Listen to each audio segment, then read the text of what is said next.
आप सभी को सादर नमस्ते। आर्य समाज के साप्ताहिक सत्संग में आप सबका बहुत बहुत स्वागत है और आप सभी को विजयदशमी की बहुत बहुत शुभकामनाएं। हमने अभी एक बहुत ही सुंदर भजन सुना, पायो जी मैंने राम रतन धन पायो। तो आइए आज इसी विषय को हम आगे लेते हैं कि किस तरह राम रतन धन पाया जा सकता है, उसमें हमारी क्या दृष्टि होनी चाहिए, किस तरह हमें एक्चुअली भजन करना चाहिए। पायो जी मैंने राम रतन धन पायो। तो हम सब जानते हैं कि विजयदशमी के दिन जैसा कि मान्यता है कि राजा राम ने दुष्ट रावण का नाश किया था, अच्छाई की बुराई पर विजय हुई थी। उसी तरह हमें भी अपने अंदर के रावण को मारना चाहिए। और आज की विशेष आवश्यकता है कि बाहर भी बहुत सारे रावण घूम रहे हैं। हमारा कर्तव्य बनता है कि अगर हम राम के, जैसा कि नरेंद्र जी ने कल एक पोस्ट में बहुत अच्छी बात लिखी कि रामचंद्र के अगर हम सच्चे सेनानी हैं, वो तो बन सकते हैं, तो हमें उन रावणों का भी नाश करने का पूरा प्रयास करना चाहिए। हालांकि अगर हिस्ट्री के उससे जो हिसाब लगाया गया है, ये जो युद्ध हुआ था ये इस काल में नहीं हुआ था, अक्टूबर नवंबर या इस ऋतु में, क्योंकि रामचंद्र जी जो लौटते हैं वो चैत्र मास के आसपास लौटते हैं। वहाँ से 14 वर्ष का वनवास होगा, चैत्र मास में कंप्लीट होता है। तो एक्चुअली दशहरा करीब हमें मनाना चाहिए अप्रैल के आसपास। और अगर आप वो दृष्टि भी देखें कि वर्षा ऋतु समाप्त होने के बाद फिर वानर सेना जाती है ढूंढने सीता मैया को, उसमें कुछ महीने लगते हैं और फिर युद्ध होता है। तो उसके हिसाब से भी ये समय नहीं हो सकता है युद्ध का, पर कोई दिक्कत की बात नहीं है। किसी भी अच्छी बात को मनाने के लिए हम उसे कभी भी मना सकते हैं। और पारंपरिक दृष्टि से, क्योंकि ये श्रावणी पर्व के बाद आता है, श्रावणी पर्व जब सब कुछ ठहरा हुआ था, लोग घरों में बैठ के सत्संग कर रहे थे, वर्षा ऋतु थी, अब जो है एक्चुअल काम सबके शुरू होते हैं। जितने क्षत्रिय हैं वो अपने यंत्रों को, मशीनों को, सबको फिर से वापस उसको पहना करते हैं। वैश्य का भी व्यापार चालू हो जाता है। तो उस दृष्टि से ये नई शुरुआत हो रही है सृष्टि में नए कर्मों की, तो उसलिए ये त्योहार हमें उस दृष्टि से भी मनाना चाहिए। तो मैंने पिछले साल मर्यादा पुरुषोत्तम श्री रामचंद्र जी के केवल बालकांड और अयोध्या कांड में से करीब 160-165 गुणों को लिया था। एक एक गुणों को हमने समझने का प्रयास किया था केवल 2 कांड से। आगे के कांडों को तो हमने देखा ही नहीं था।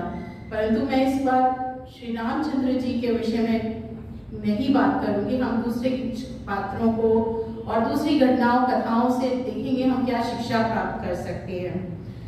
तो जो रामायण का अंतिम कांड है, वाल्मीकि रामायण का युद्ध कांड, उसमें कुछ अंतिम जो श्लोक हैं उसमें रामायण को पढ़ने की फलश्रुति आती है कि रामायण को पढ़ने से क्या लाभ है। तो उसका जो आखिरी श्लोक है वो इस प्रकार है, आयुषम आरोग्यकरम यशस्वम स्वभ्रातृकम बुद्धिकरम शुभम च श्रोत्यम नियमेन सद्भि आख्यानम ओजम वृद्धि कामाहे।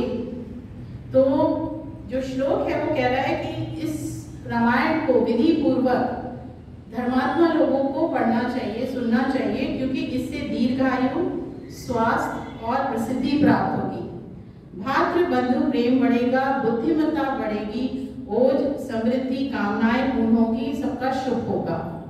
तो ऐसी वो फलश्रुति बताता है। हम सोच सकते हैं कि कहानी पढ़ने से ये सब कैसे हो सकता है, पर वास्तव में ये संभव है। मैं जब भी रामायण पढ़ती हूँ, कोई भी उसका सर उठा के उसको समझने का प्रयास करती हूँ, अपार, मतलब पूरा आप समझ लीजिए कि वैदिक वो जो वेद में जो लिखा है वो एक कहानी के तौर पे रामचरितमानस में डाल दिया गया है।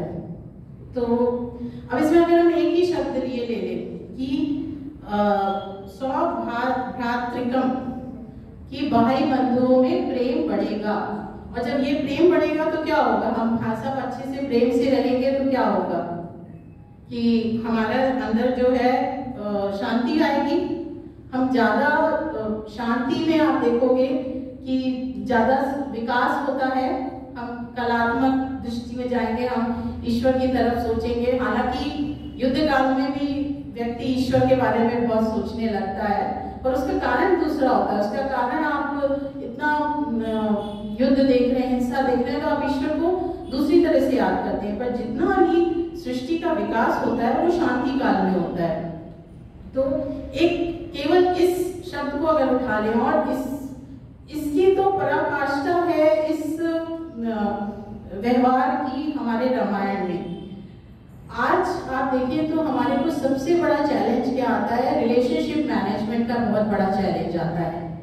और रामायण में हर एक रिलेशनशिप जो है उसकी समस्या का समाधान है, चाहे वो पिता पुत्र की हो, माता पुत्र की हो, माता पुत्री या पुत्र वधू की, हम कह सकते हैं सास और बहू को कैसा बिहेव करना चाहिए, भाई भाई, स्वामी सेवक, राजा प्रजा, राजा मंत्री, पति पत्नी, गुरु शिष्य आदि सबका बिहेवियर अगर हम देखें तो हमें समझाया जाता है।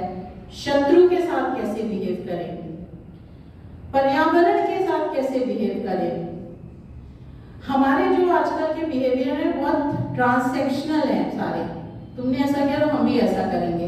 रामायण के बिहेवियर ट्रांसैक्शनल नहीं है, उनकी आधार जो है बहुत ही स्ट्रॉन्ग है, बुद्धि विवेक पर आधारित है।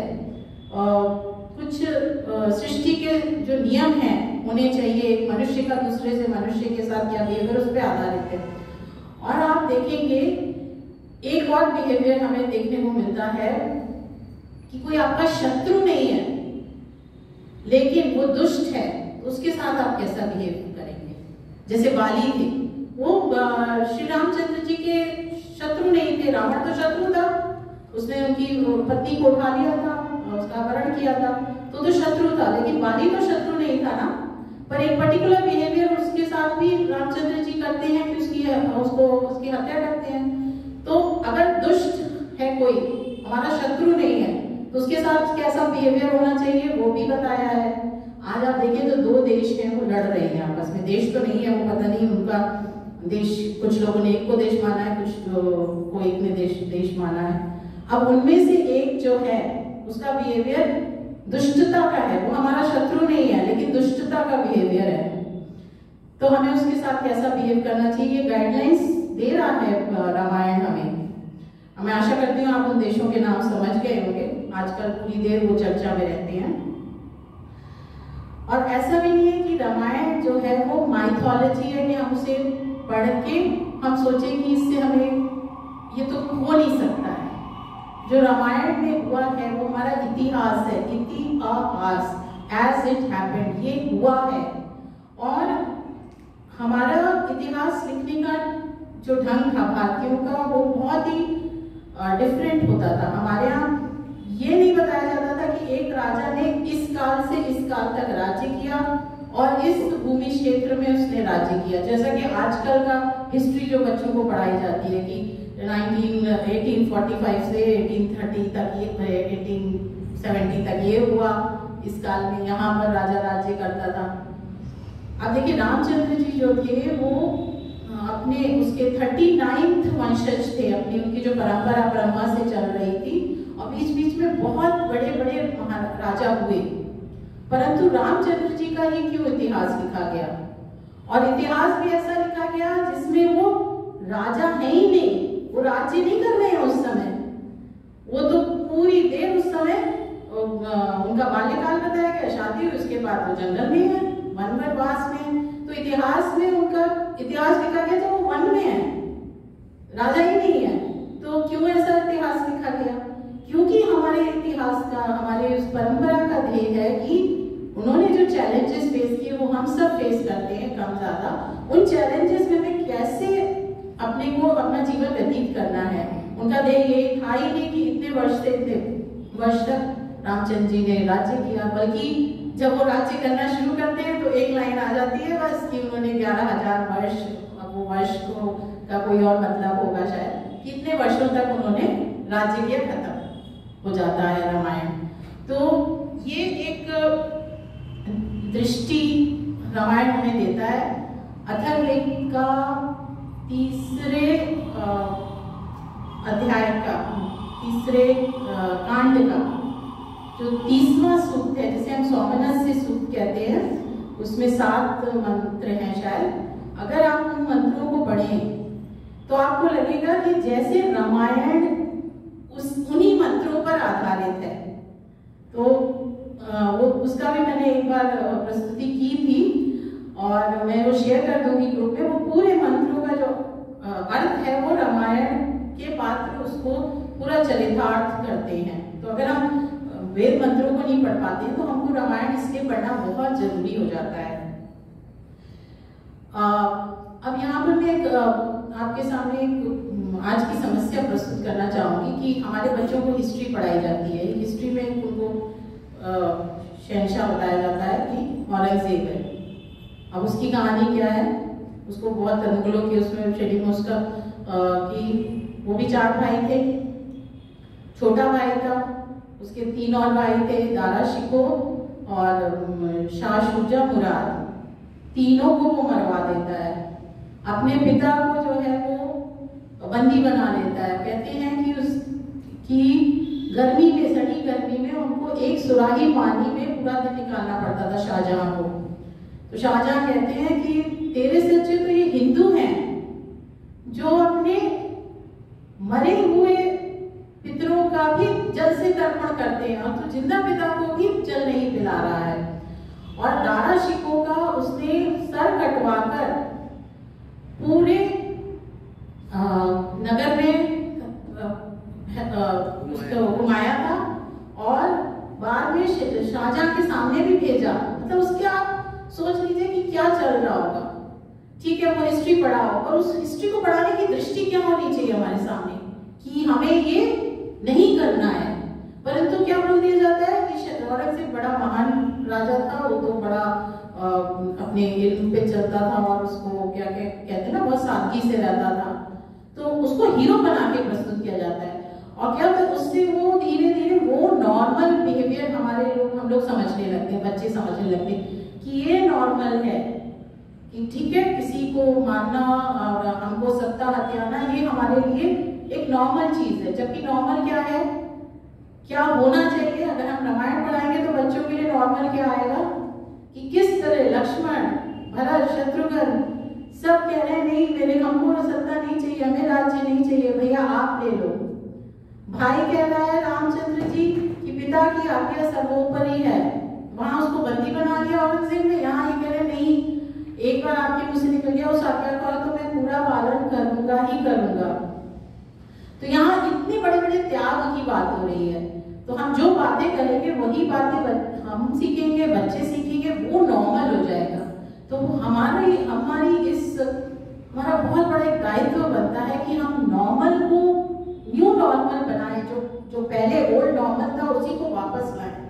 ये जो नॉर्मलाइजेशन कर दिया है ना कि जो राम नाम जपना पराया माल अपना, मतलब ये होता है कि इसमें कोई बुराई नहीं, उधर नाम जपो, इधर पराया माल अपना करो।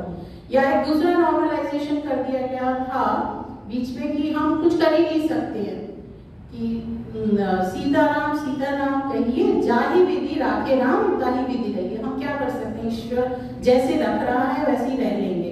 वो एक संतुष्टि की दृष्टि से ठीक है, परंतु अन्याय नहीं सहना है ना, उसकी दृष्टि से वो ठीक नहीं है। तो होना क्या चाहिए, जाहि विधि रहे राम ताहि विधि रहिए। जिस तरह वो रहे, उन्होंने त्याग किया, उन्होंने अपने पिता की आज्ञा का पालन करने के लिए इतना बड़ा त्याग किया। अपनी पत्नी का जब अपहरण हो गया तो उन्होंने जो है ये तब अहिंसा उन्होंने नहीं देखी क्या उन्होंने अहिंसा। तो इस तरह का हमें रामायण एक बहुत बड़ा संदेश देती है। अब हम कह सकते हैं कि रामायण में भी 2 सेट ऑफ भाई हैं जो एक दूसरे की मृत्यु का कारण बनते हैं, रावण और विभीषण और सुग्रीव और बाली। इनमें छोटा भाई जो है बड़े भाई की मृत्यु का कारण बनता है। परंतु वो मृत्यु का कारण क्यों बनता है? क्या वह मृत्यु का कारण सत्ता की वजह से बनता है, पावर की वजह से बनता है, सिंहासन की वजह से बनता है? नहीं, इसमें जो बड़े भाई थे वो अधर्मी थे और वो उनको धर्म के रास्ते में पहली बार पूरा लाने का छोटा भाई लोग प्रयास करते हैं। जब उनको लात मार के बाहर निकाल दिया जाता है तब वो श्री राम की शरण में जाते हैं। दूसरा, वो अपने भाई की मृत्यु का महिमा मंडन नहीं करते हैं, उसके लिए वो दुखी होते हैं, उनके अंदर दुख होता है कि मेरे बड़े भाई लोग मर गए। और जब बड़ा भाई मरता है दोनों केस में, तो वो अपनी गलती का एहसास करता है कि हाँ मैंने जो किया अभी तक वो गलत था, और परिवार में रिकंसिलिएशन होता है। तो इस तरह अगर ये दो पात्र ऐसे थे जो अपने संबंधियों की मृत्यु का कारण भी बने, या फिर जैसे महाभारत में भी होता है कि संबंधियों में लड़ाई चल रही है, तो वो लड़ाई संबंधियों में नहीं है, बेसिकली वो धर्म और अधर्म के बीच में लड़ाई थी। और उसमें हमें हमारे सारे जितने भी हिस्ट्री है, हमारे जितने भी कहानियां हैं, सब में हमेशा धर्म सत्यमेव जयते ही बताया है कि धर्म की और सत्य की ही जय होगी, चाहे कितना भी हमें चैलेंजेस को फेस करना पड़े। तो यही नॉर्मल है कि सत्य की जय होगी, यही धर्म पर चलना है, सत्य बोलना है, त्याग करना है धर्म के लिए सतत लड़ना है। ये हमें भी सीखना पड़ेगा कि ये नॉर्मल है। अगर हम दूसरा बिहेवियर कर रहे हैं तो वो एबनॉर्मल बिहेवियर है, गलत बिहेवियर है, उसको हमने कर दिया है नॉर्मलाइज आज की डेट में, पर वो नॉर्मल नहीं है। तो इसको आगे चलते हैं। आप लोग सुधांशु त्रिवेदी जी को शायद कभी सुनते हो, राज्यसभा के एमपी हैं, वो काफी धारा प्रवाह कल्चरल और इन पर बोलते हैं। तो उनकी एक बात मुझे बहुत अच्छी लगी, एक बार जो मैं आप लोगों के साथ शेयर करना चाहती हूँ। वो कहते हैं कि ये चारों भाई जो हैं वो धर्म, अर्थ, काम, मोक्ष का प्रतीक है। और वो कहते हैं कि जो राजा राम हैं वो धर्म का प्रतीक है, भरत मोक्ष का प्रतीक है, लक्ष्मण काम का प्रतीक है, और शत्रुघ्न अर्थ का प्रतीक है। तो जब रामचंद्र जी के साथ लक्ष्मण जी हमेशा साथ में रहते हैं, तो कामना जो है वो हमेशा धर्म के साथ ही, जब उसके अंडर में चलेगी तभी वो सही कार्य होगा। कामना हमेशा धर्म के साथ होनी चाहिए। और भरत जो है वो मोक्ष का प्रतीक बताया, तो भरत जो है वो धर्म को सर्वोपरि मानकर उसकी स्थापना करते हैं और अपने को संसार से अलग करके तपस्या करते हैं, परंतु संसार के कार्यों में लगे रहते हैं। तो मोक्ष भी इसी तरह प्राप्त किया जा सकता है कि आप काम में लगे रहोगे, सांसारिक कर्तव्य कर्मों को करोगे, धर्म को ही अपना आधार बनाओगे, और परंतु अलग निर्लेप रहोगे जब। और शत्रुघ्न अर्थ का प्रतीक है, तो अर्थ को हमेशा संसार में रहना पड़ेगा। वो अयोध्या नगरी में रहते हैं वहां से, लेकिन वो जितने भी कार्य करते हैं वो धर्म, मोक्ष और कामना के अधीन रहकर ही करते हैं। पर अर्थ को जो है वो सिटी के अंदर, शहर के अंदर रहना पड़ता है। तो ये मुझे एक जो एनालॉजी क्रिएट की उन्होंने बहुत अच्छी लगी, और मुझे लगा हाँ शायद पात्र ऐसे ही उनका जो बिहेवियर दिखाया है। तो आगे आज हम थोड़ा सा लक्ष्मण जी के बारे में बात करेंगे। उससे पहले आइए हम एक बार जोर से बोलते हैं, जय श्री राम, जय श्री राम, जय श्री राम, जय श्री राम। तो जय श्री राम करने से पहले हमें, अगर हम लक्ष्मण अपने को बना लेंगे तो हम जय श्री राम कर पाएंगे। तो हम लक्ष्मण के चरित्र को आज समझने का प्रयास करते हैं। लक्ष्मण एक ऐसे चरित्र हैं जो रामचंद्र जी के साथ पूरी रामायण 6 अध्याय में आपको पाए जाएंगे। बचपन से लेकर वो सिंहासन पर रामचंद्र जी बैठते हैं, लक्ष्मण उनके साथ हैं। इतनी देर तो सीता माँ भी उनके साथ नहीं है, और लक्ष्मण जो है बहुत बड़े आधार रहते हैं रामचंद्र जी के। और शायद लक्ष्मण जी के चरित्र को इतना उजागर नहीं किया गया है, क्योंकि क्या हुआ है कि धीरे धीरे हमने रामचंद्र जी को पौराणिक दृष्टि से अवतार मान लिया। तो अवतार मानने से क्या हुआ कि और सारे पात्रों को हमने थोड़ा नीचा कर दिया। क्योंकि रामचंद्र जी के जीवन में ऐसे क्षण आते हैं जब उन्हें भी सहारे की जरूरत पड़ती है, दूसरा उन्हें समझाए, उन्हें सहारा दे। तो लक्ष्मण एक ऐसा ही चरित्र है। तो लक्ष्मण को समझना बहुत जरूरी है। वो एक तरह से मानो राम जी की परछाई थे। अब एक लक्ष्मण जी के बारे में बताती हूँ कि हमें सबको पता है कितना बड़ा उन्होंने त्याग किया कि वो अपने भाई भाभी के साथ जो है वन में उनके साथ जाते हैं, और उनकी स्वयं की पत्नी उर्मिला जो है उसमें रहती है, राजभवन में। तो कहते हैं कि लक्ष्मण जी पूरे 14 वर्ष तक सोए नहीं, और उर्मिला जी पूरे 14 वर्ष सो गए, तो उनकी नींद इनको दे दी गई, ऐसा कहा जाता है। तो ऐसा बायोलॉजिकली तो संभव नहीं है। मैं जो इसको समझती हूँ कि लक्ष्मण जी जो थे एक योद्धा थे, योद्धा को हमेशा सचेत अवेयर रहना चाहिए। तो वो हर क्षण अपने भाई भाभी की रक्षा के लिए सचेत रहते थे। उनकी आंखों की नींद एक तरह से उड़ गई थी, कोई भी पत्ता हिलाई हुआ तो उनको पता चलता था कि कुछ जंगल में कुछ। इसी प्रकार उर्मिला जी जो है वो शायद जड़वत हो गई होगी ना, कि उन्होंने अपना 14 वर्ष जो है एकदम में भी तपस्या में या जैसे भी बिताया हो, तो जड़वत हो गई होगी। तो इस तरह इसको हमें लेना चाहिए। और रामायण में तो उर्मिला जी और इनका कोई संवाद आता नहीं, जिस तरह राम जी और सीता जी का बहुत सुंदर संवाद आता है। जब रामचंद्र जी जो है वन में जा रहे हैं, सीता जी को ये न्यूज़ बनाते हैं कि मैं जा रहा हूँ, तो किस तरह उनकी बातें होती हैं, बहुत ही सुंदर। उसका वो हमारा आज का विषय नहीं है, तो हमसे कभी लेंगे। तो ऐसा ही एक वाद संवाद जो है लक्ष्मण और उर्मिला जी के बीच में भी शायद हुआ होगा। उन्हें कहा होगा नहीं तुम यही रहोगी। तो वो मैथिली शरण गुप्त की साकेत में शायद ये सब विवरण होगा, मैंने पढ़ी नहीं है, तो उसको हम देख सकते हैं। यहाँ पर एक बात मैं जो कहना चाह रही हूँ कि नॉर्मल वाली जो मैंने बात कही थी उसी को आगे लेती हूँ, कि एक दूसरे समुदाय का स्टैंड अप कॉमेडियन है, उसने एक बार बहुत ही गंदा मजाक किया था, और सब हिंदू ऑडियंस ही होंगे, उन्होंने बड़ी ताली बजाई थी। फिर बहुत हंगामा भी हुआ, और फिर जो हिंदुओं की सेना वगैरह उन्होंने उसका शो कैंसिल होने शुरू हो गए। तो वो आप सोच के देखो, कोई व्यक्ति अपने भाई भाभी की रक्षा के लिए जंगल में बैठा है। अब ये क्या मजाक उड़ा रहा है कि झोपड़ी के अंदर चित्रकूट में रामचंद्र जी, सीता जी, और ये बाहर बैठे हैं लक्ष्मण जी।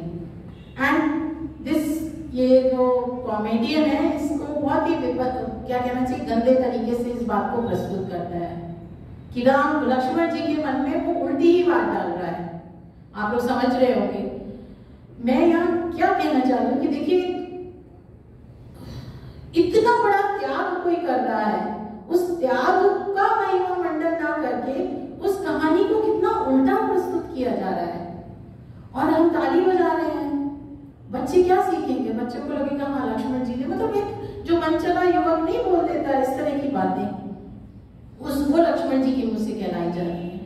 तो ये नॉर्मल होता जा रहा है, तो इसका हमें बहुत ही खंडन करना है किसी तरह उसको। और समाज में ना सारी हमारी स्टोरियों को विकृत करके प्रस्तुत किया जा रहा है, कुछ समझा ही नहीं जा रहा है, और उसका कारण है कि हम नहीं पढ़ रहे हैं।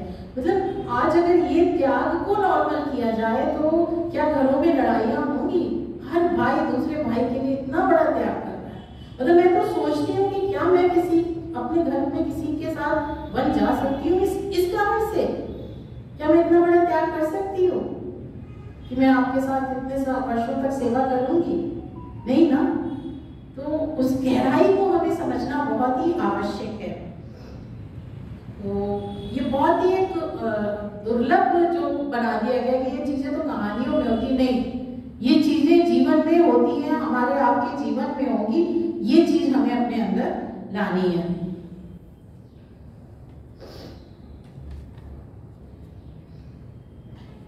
तो आइए हम थोड़े से चैप्टर्स को, अध्यायों को लेते हैं, सर्गों को। कि इन जनरल बोला जाता है कि लक्ष्मण जी बहुत ही शॉर्ट टेम्पर्ड थे, बात बात में उन्हें क्रोध आ जाता था, और ऐसा ही प्रस्तुत किया जाता है, परंतु ऐसा नहीं था। वो बहुत ही विवेकशील व्यक्ति थे और बहुत ही धीर गंभीर थे और बहुत ही कॉन्फिडेंट थे, बहुत बड़े योद्धा थे, युद्ध में उनकी कोई बराबरी नहीं कर सकता था। वो श्री राम को जो धर्म था उसको अपना उच्चतम आदर्श मानते थे और उन्हीं के पद चिन्हों पर उन्हें भी चलना था श्री राम के। वाल्मीकि रामायण में श्री राम जी को केवल 3 बार क्रोध आता है और मैं वो पर्सपेक्टिव रखूंगी आपके सामने कि वो किस तरह, वो कितना जायज क्रोध था। पहली बार उन्हें क्रोध आता है जब उन्हें पता चलता है रामचंद्र जी को वनवास हुआ है, तो उन्हें दशरथ और माता कैकेयी पे बहुत क्रोध आता है। दूसरी बार उन्हें क्रोध आता है कि जब वो लक्ष्मण को, भरत को यहाँ पर चित्रकूट में आते हुए देखते हैं दूर से, तो उन्हें लगता है कि भरत जो है श्री रामचंद्र जी को शायद मारने आ रहे हैं कि मेरा निष्कंटक राज्य हो जाए जिससे, तो उनको क्रोध आता है। और तीसरी बार उन्हें क्रोध आता है सुग्रीव पर, जब एक वर्षा काल भी समाप्त हो जाता है और ये क्रोध उनको रामचंद्र जी ही डायरेक्ट करते हैं, वही भेजते हैं और रामचंद्र जी को उस समय क्रोध आता है। सुग्रीव जो है वर्षा काल के बाद भी रंगरेलियों में लगे रहते हैं, तब वो जाकर उनकी नगर में बोलते हैं कि तुमको ऐसा नहीं करना चाहिए था, इतने महीने बीत गए हैं, वर्षा काल भी खत्म हो गई है, शरद ऋतु स्टार्ट हो रही है और तुमने अभी तक सीता जी की खोज के लिए कुछ नहीं किया है। उस समय क्रोध आता है। तो पहला हम क्रोध लेते हैं कि जब उन्हें क्रोध आता है माता कैकेयी पे और राजा दशरथ पर, जब उन्हें वनवास के बारे में पता चलता है। और वो क्रोध का आधार क्या होता है? उनके क्रोध का आधार होता है कि उनको बहुत आश्चर्य लगता है, मतलब ऐसे श्लोक आते हैं कि वो कहते हैं ऐसा कोई माता कर सकती है, ऐसा कोई पिता कर सकता है कि अपना पुत्र जो योग्य है सब दृष्टि से उसको वनवास दे दिया जाए। उनको दशरथ जी पे क्रोध आता है कि ये अब बूढ़े हो चुके हैं, इनको समझ नहीं आ रहा है, स्त्री के वश में आके इस प्रकार का, तो उनका जो क्रोध होता है ना वो अन्याय के प्रति होता है। उन्हें लगता है कि ये बहुत बड़ा अन्याय हो रहा है, और अन्याय मेरे भाई के साथ नहीं हो रहा है, अन्याय हो रहा है तो हो रहा है, उसके लिए मुझे अगर अपने लोगों का भी प्रतिकार करना पड़े तो मैं करूंगा। तो उनका क्रोध का आधार ये होता है। तो वो बहुत ही सुंदर प्रसंग है। कौशल्या माता, रामचंद्र जी और लक्ष्मण तीनों हैं, और कौशल्या माता को भी रामचंद्र जी समझा रहे हैं, वो भी कहती है मैं तुम्हारे साथ ही चलूंगी, और लक्ष्मण जी को भी समझा रहे हैं। तो लक्ष्मण जी कहते हैं कि हे रानी, यदि राम धधकती आग में या जंगल में प्रवेश कर सकते हैं तो आप यह सुनिश्चित करें कि मैं भी पहले वहां पर प्रवेश कर सकूं। रामचंद्र जी से कहते हैं मैं अपना पराक्रम दिखाकर तुम्हारा दुख दूर करूंगा, जैसे उगता हुआ सूर्य अंधकार को दूर कर देता है। अगर इन्हें संस्कृत में आप पढ़े ना तो बहुत अच्छा लगेगा। मैं समय की दृष्टि से प्लस मेरा उच्चारण उतना अच्छा नहीं है, इसलिए मैं नहीं पढ़ रही हूँ। तो यहाँ पर एक और चीज जो नोट करने वाली है कि रामचंद्र जी तो कहते हैं कि नहीं, मेरा धर्म है पिता की आज्ञा का पालन करना और मैं इस स्टैंड को चेंज नहीं कर सकता हूँ। और उनसे कहते हैं लक्ष्मण जी से कि आप भी जो है शोक और क्रोध को त्याग कर इस अपमान को भूल जाओ और प्रसन्न होकर जिस तरह आप मेरे राज्याभिषेक की तैयारी कर रहे थे, अब मेरे वनवास जाने की आप तैयारी करो। और कहते हैं क्योंकि किसी के अंदर ये भय नहीं आना चाहिए, मेरे पिताजी के अंदर या माता कैकेयी के अंदर, कि मैं नहीं जा रहा हूँ वन में, आप तुरंत मेरे जाने का जो है तैयारी करिए। तो आगे जो है डेस्टिनी के बारे में रामचंद्र जी बहुत इंटरेस्टिंग बातें करते हैं। मतलब रामचंद्र जी भी एकदम से उनको भी शौक तो लगता है कि ये क्या हो गया। तो वो और पूरी रामायण में बहुत सारी बातें हैं जो रामचंद्र जी लक्ष्मण जी के साथ ही शेयर करते हैं। तो यहाँ वो डेस्टिनी के बारे में कहते हैं कि यह तो भाग्य ही होगा, क्योंकि माता कैकेयी जिन्होंने हमेशा मेरे ऊपर बहुत ही प्रेम बरसाया है, कोई मेरे और भरत के बीच में कोई डिफरेंस नहीं रखा है, और वो आज ऐसा वचन बोल रही है कि तुम जो है वन में चले जाओ, और कि वो माता जो है वो रॉयल फैमिली की है, ऐसा बिहेवियर उनका पहले कभी देखा नहीं गया। तो ये भाग्य का ही प्रभाव है, शायद डेस्टिनी ही है जो ये सब मुझसे करा रही है, तो मैं उसको कोई पलट नहीं सकता। फिर रामचंद्र जी कहते हैं कि सुख दुख भय क्रोध लाभ अलाभ भव अभव मतलब मृत्यु और जन्म यह सब देव डेस्टिनी के हाथ में है। ऋषि मुनि भी भाग्य के अंतर्गत रहना पड़ता है। अगर कोई अच्छा कार्य होता हुआ अचानक से रुक जाए तो उसमें भाग्य का ही हाथ होता है।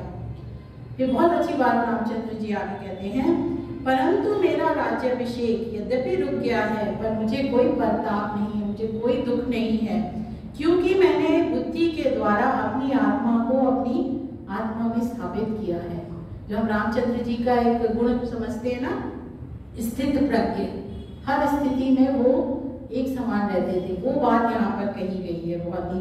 और सेम बात जो है श्री कृष्ण जी गीता में अर्जुन को कहते हैं कि सुख दुख लाभ अलाभ जय अजय में स्थित प्रज्ञ कैसे बनूं। तो कहते हैं वो 2nd चैप्टर के 55वें श्लोक में, सभी मनोगत कामनाओं को त्याग कर अपनी आत्मा में अपने आप को स्थापित करके संतुष्ट करो, स्थिर बुद्धि वाला बनो। तो जैसे जो कार्य प्रैक्टिकली त्रेता युग में श्री रामचंद्र जी ने करा, उसको श्री कृष्ण जी ने गीता में अर्जुन को बोला, अर्जुन ने सुना। तो क्या कलयुग में हम भी सुन नहीं सकते हैं? हमें भी सुनना चाहिए ना ये सब बातें। सुनेंगे तभी तो हमारे अंदर संस्कार बनेंगे। बार बार हम कितना जल्दी घबरा जाते हैं, कोई हमारी परिस्थितियां खराब आए तो कैसे हम स्थित प्रज्ञ बनेंगे। ये बहुत बड़ी संदेश दोनों रामायण में और महाभारत में हमें दी जाती है। तो हम यहाँ डेस्टिनी की बात कर रहे थे। तो रामचंद्र जी कह देते हैं कि मैं डेस्टिनी को मान के इस चीज को स्वीकार करता हूँ, लेकिन लक्ष्मण जी कहते हैं उनको कि डेस्टिनी कुछ नहीं होती है, मैं इसको नहीं मानता हूँ। आपके अंदर, आप क्षत्रिय हैं, आप धर्म के विषय में और संसार के विषय में आपके अंदर कोई आप संदेह नहीं कर रहे हैं, ऐसा कैसे भ्रम आ गया है? आप क्यों नहीं मान रहे हैं कि ये माता कैकेयी और दशरथ जो है हमारे साथ अन्याय कर रहे हैं और आपको सिंहासन से आप योग्य वंचित कर रहे हैं, हमें इन्हें दंड देना चाहिए। बार बार बोलते हैं कि आइए मैं जो है दशरथ को हम बंदी बना लेंगे, आपका राज्याभिषेक होगा। परंतु वो कहते हैं कि जो केवल only confused and cowardly people depend upon destiny, brave men with self respect do not honour the destiny. जिस भाग्य ने आपके राज्याभिषेक को नष्ट किया है, उस भाग्य को मैं आज नष्ट कर दूंगा। 40 श्लोकों का बहुत डिटेल डिस्क्रिप्शन आता है। रामचंद्र जी अपना पक्ष रख रहे हैं डेस्टिनी को मानकर, और श्री लक्ष्मण जी जो है वो कह रहे हैं मैं नहीं मानता डेस्टिनी को। पर रामचंद्र जी अडिग रहते हैं, कहते हैं कि पित्रे वचने व्यवस्थितम निबोध माम एष की सौम्य सत्पथ, I stand by the words of our father, this indeed is the good path। तो रामचंद्र जी का एक अपना पर्सपेक्टिव है, लक्ष्मण जी का अपना एक अलग दृष्टि से पर्सपेक्टिव है। लक्ष्मण जी रामचंद्र जी के पर्सपेक्टिव को ना मानते हुए भी अपने भाई की आज्ञा का पालन करते हैं, उन्हीं दशरथ को मारने चले जाते हैं।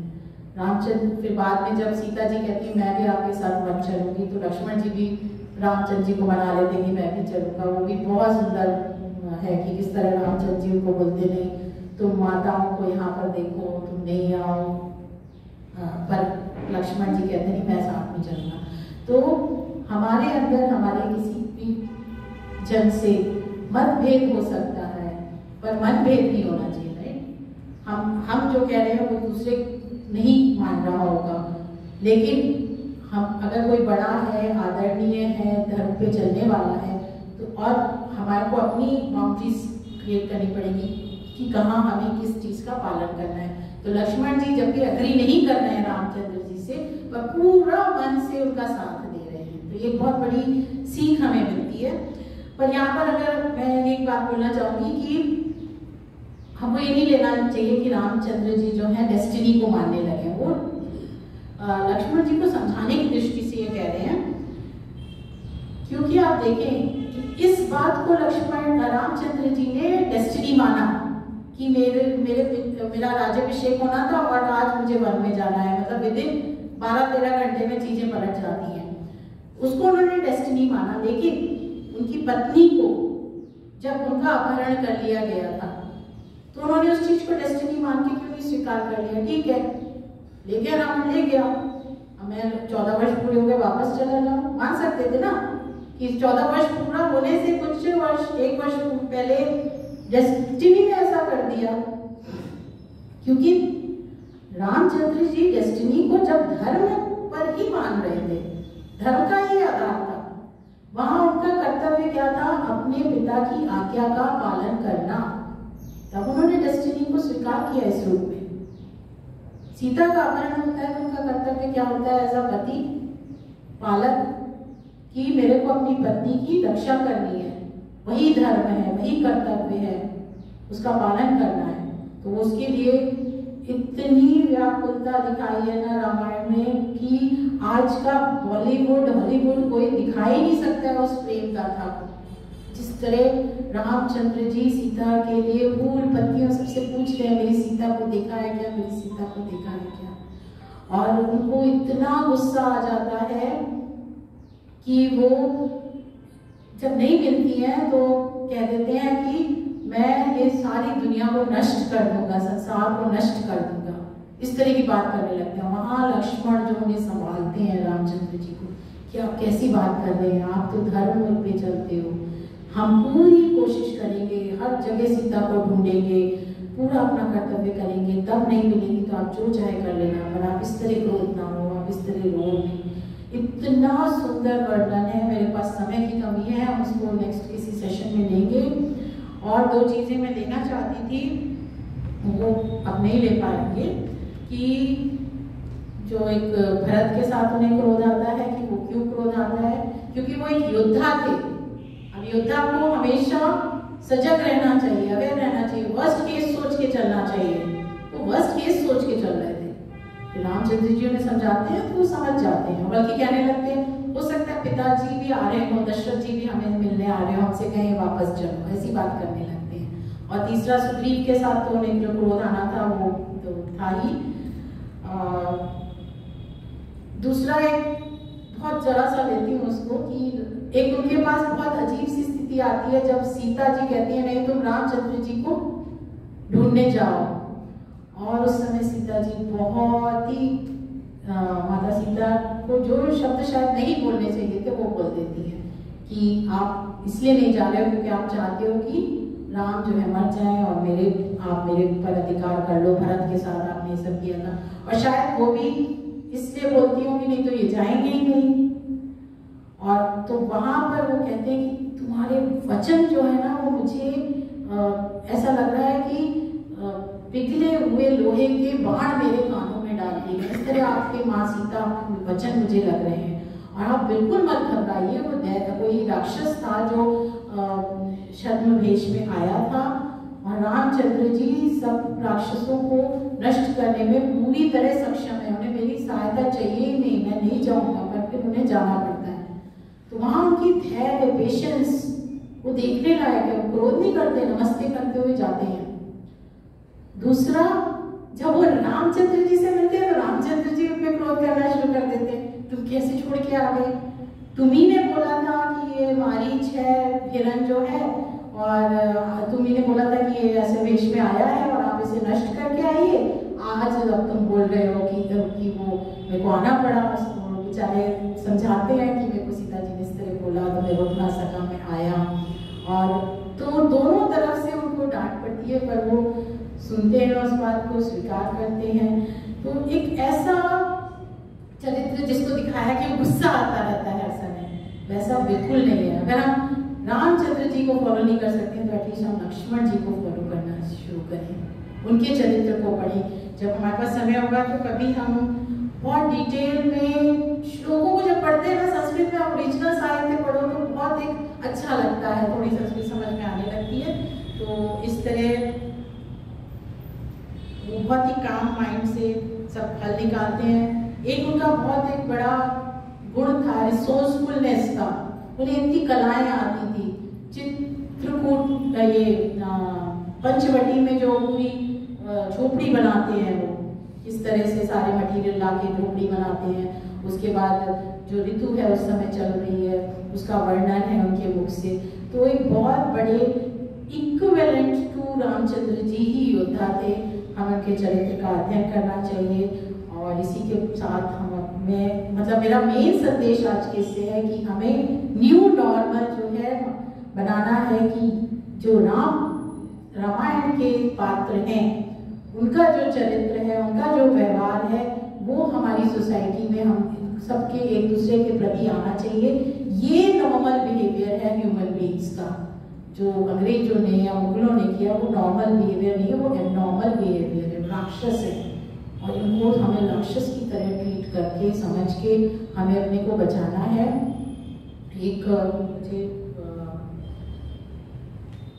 मुझे अभी याद नहीं आ रही हो बात, तो वो भी मैं बताना चाहती थी। तो इसी के साथ मैं अपने वचनों को विराम देती हूँ। एक बार हम जोर से फिर से बोलते हैं, जय श्री राम। जय श्री राम। और इस दशहरा दीपावली में आप एक दूसरे को अगर कुछ गिफ्ट देना चाहते हैं तो बहुत अच्छी रामचंद्र जी के चरित्र पर बुक्स होती हैं, नहीं तो आप रामायण दीजिए और हम सब पढ़ने का और उनको बात करने का प्रयास करें। अमी गनात्रा ने बहुत अच्छी रामायण पर पात्रों पर पुस्तक लिखी है, उनके बहुत अच्छे पॉडकास्ट भी चल रहे हैं। तो और एक एक सर्ग को एक एक उसको अच्छे से समझाती हैं, उनको भी हम फॉलो कर लें। हम खाना बना रहे हैं, कोई भी काम कर रहे हैं, बाग में काम कर रहे हैं, कुछ भी है तो उसको सुनते रहो तो एक हमारे अंदर कंटिन्यूसली एक भावना आती जाती है। तो मैं आप लोग सबसे अनुरोध करूँगी, मैं जितना पढ़ती हूँ मुझे बहुत रस आता है, तो मैं आप सबके साथ ये अपने विचार शेयर करना चाहती थी। बहुत बहुत धन्यवाद। स्वाति जी का धन्यवाद करूँगा। उन्होंने एकदम जैसे आज के दिन जो बातें होनी चाहिए उसको आधार बनाकर उन्होंने इतना सुंदर ये रामायण के ऊपर में उन्होंने राम के चरित्र पे, लक्ष्मण के चरित्र पे इतना अच्छा अपने विचार बनाए दिए हैं। और एक तरह से एक विषय परिवर्तन भी एक बहुत बड़ी जरूरत होती है। हमारे यहाँ योग दर्शन से हमारे यहाँ 3-4 हमारे चलते हैं हर हफ्ते, तो ये विषय परिवर्तन भी बहुत सुखद रहा। और मेरे भी थॉट्स आ रहे थे, इनकी बातों के कारण भी आ रहे थे, ऐसे भी आते रहते हैं, तो थॉट्स बहुत आते हैं। तो आजकल एक घटना हुई है तिरुपति के लड्डू। तिरुपति के लड्डू में मिलावट, और क्या मिलावट सोच नहीं सकते, कह नहीं सकते, शर्म से आदमी झुक जाए। करोड़ों लोगों ने, तो लाखों लोगों ने जरूर खाए होंगे।